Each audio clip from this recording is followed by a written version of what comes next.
அஸ்ஸலாமு அலைக்கும். Hello all, welcome to ரிஃபைஸ் diary. Trivandrum style chicken roast எப்படி செய்கிறதுன்னு பார்க்கலாம். இந்த சிக்கன் ரோஸ்ட்டை ரைஸ், பரோட்டா, சப்பாத்தி இது எல்லாத்துக்கூட சைட் டிஷ்ஷாக வச்சு சாப்பிட்லாம். ஆனால் சூடான சாப்பாட்டில் போட்டு பெதறி சாப்பிடும்போது அவ்வளோ டேஸ்ட்டாக இருக்கும். கண்டிப்பாக ட்ரை பண்ணி பாருங்கள். இது செய்கிறதுக்கு நான் 600 கிராம் எலும்போடு இருக்க சிக்கன் எடுத்திருக்கேன். இது கூட 2 டீஸ்பூன் மிளகாய் தூள், 2 டீஸ்பூன் மல்லித்தூள், 1 டீஸ்பூன் ஜீரகத்தூள், 1/4 டீஸ்பூன் மஞ்சள் தூள், இது கூடயே 1/2 டீஸ்பூன் மிளகுத்தூள், 1 டீஸ்பூன் கரம் மசாலா, இது கூடயே 1/2 டீஸ்பூன் சில்லி ஃப்ளேக்ஸ் சேர்த்துக்கணும். எனக்கு தேவைப்படல, அதனால நான் சேர்த்துக்கல. சில்லி ஃப்ளேக்ஸ் சேர்த்திங்கன்னா டேஸ்ட் இன்னும் என்ஹான்ஸ் பண்ணி கொடுக்கும். இது கூடவே சிக்கனுக்கு தேவையான அளவு உப்பு, 1 டீஸ்பூன் இஞ்சி பூண்டு விழுது, இது கூடயே 1 table spoon lemon juice.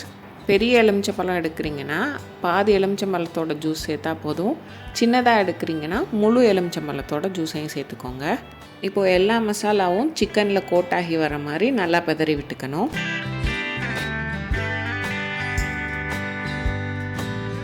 Chicken leg பீஸ்லாம் இருந்ததுன்னா லைட்டாக சின்ன சின்ன ஸ்லிட் போட்டு விட்டுக்கோங்க. அப்போ தான் மசாலா உள்ளே இறங்கி ஊறி வர்றதுக்கு கரெக்டாக இருக்கும்.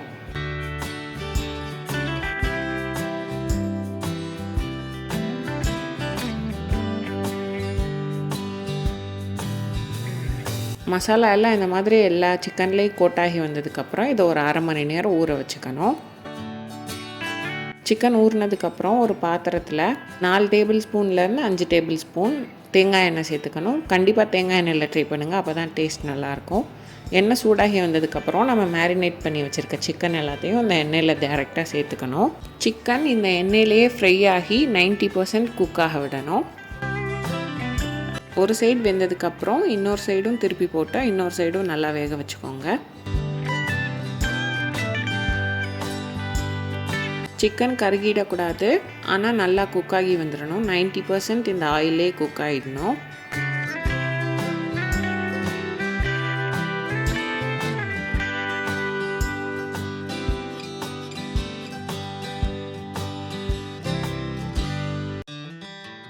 இந்தளவு நல்லா வெந்து வந்ததுக்கப்புறம் தனியாக எடுத்து ஒரு பிளேட்டில் வச்சுக்கலாம்.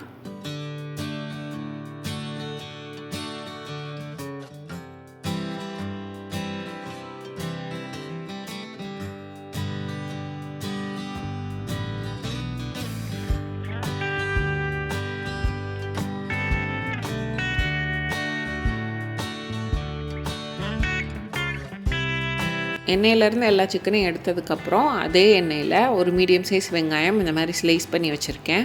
அதையும் சேர்த்து நல்லா வதக்கிக்கணும்.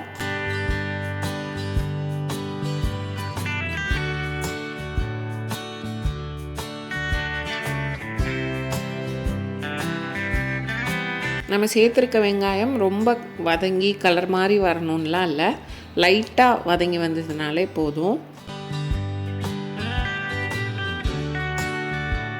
வெங்காயம் இந்தளவு வதங்கி வந்ததுக்கப்புறம் இது கூட 1 டேபிள் ஸ்பூன் இடித்த இஞ்சி பூண்டு விழுது சேர்த்துக்கிறேன். இடித்து தான் சேர்க்கணும், அப்போ தான் டேஸ்ட் நல்லாயிருக்கும். இது கூடயே தேவையான அளவு கருவேப்பிலை சேர்த்து இதையும் நல்லா வதக்கிக்கணும்.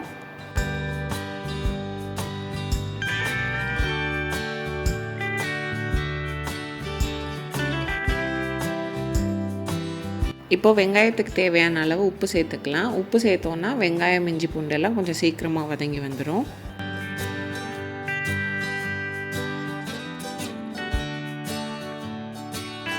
இஞ்சி பூண்டோட பச்சை வாசனைலாம் போய் எல்லாம் இந்த மாதிரி வதங்கி வந்ததுக்கப்புறம் இது கூட நம்ம பொரிச்சு எடுத்து வச்சுருக்க சிக்கனையும் சேர்த்துக்கலாம். சிக்கனை சேர்த்துட்டு வெங்காயத்தோட சிக்கன் நல்லா மிக்ஸ் ஆகி வர மாதிரி பரட்டி விடுங்க. இது ஒரு 5 நிமிஷத்துக்கு இந்த வெங்காயத்தோடையே சேர்ந்து வேகட்டும்.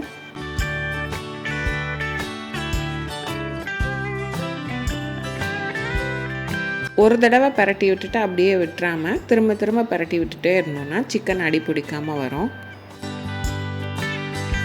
நல்ல மசாலாவோட கலந்து ரோஸ்ட் ஆகி Trivandrum style chicken roast ready. தேங்காய் எண்ணெய் ஃப்ளேவரோடு அவ்வளோ டேஸ்ட்டாக இருக்கும். கண்டிப்பாக ட்ரை பண்ணி பாருங்கள். ட்ரை பண்ணிவிட்டு எப்படி இருந்ததுன்னு கமெண்ட்ஸில் சொல்லுங்கள்.